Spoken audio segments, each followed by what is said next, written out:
It seems like yesterday that I heard the phrase, down goes Frazier, down goes Frazier.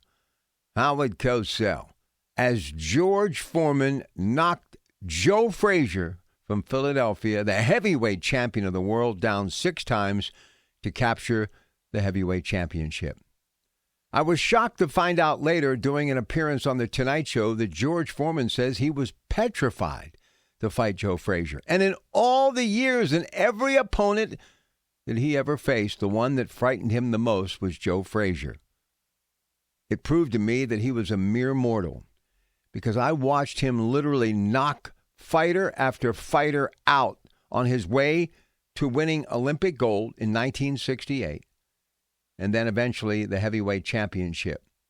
And it seemed as though no one would stand in his way.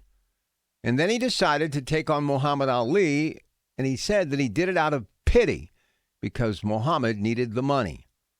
And off he went to Zaire. The first date postponed because George suffered a cut over his eye during a sparring match. It gave Muhammad a little more time to not necessarily get into better shape, but to get into the thought process of Big George Foreman.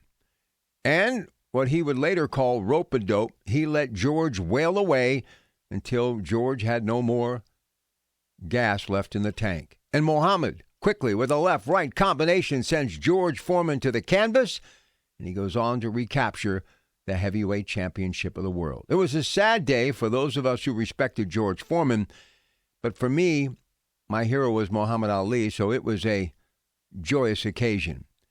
But it wasn't soon after, when Muhammad simply faded after that last fight with Larry Holmes, I fell in love with George Foreman because it was all about redemption. The smile, no more snarling, but a huge grin, always happy to see anyone and to talk to anyone about anything, but especially a man of faith. And because he needed money to keep that church going in Texas, he laced up the leather again, many pounds overweight from his fighting days early when he was the champion of the world, and obviously a whole lot older. But by the time 45 years of age, just a few months shy of 46, he knocked out Menneson heavyweight champion of the world, Michael Moore. George Foreman was once again on top of the boxing world. And he went on to invent that Foreman grill shortly thereafter and became a multimillionaire.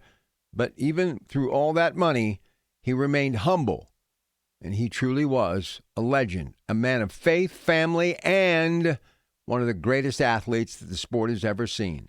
George Foreman has died at the age of 76, and a part of my youth died as well. One of my many heroes in the world of boxing, never to be duplicated.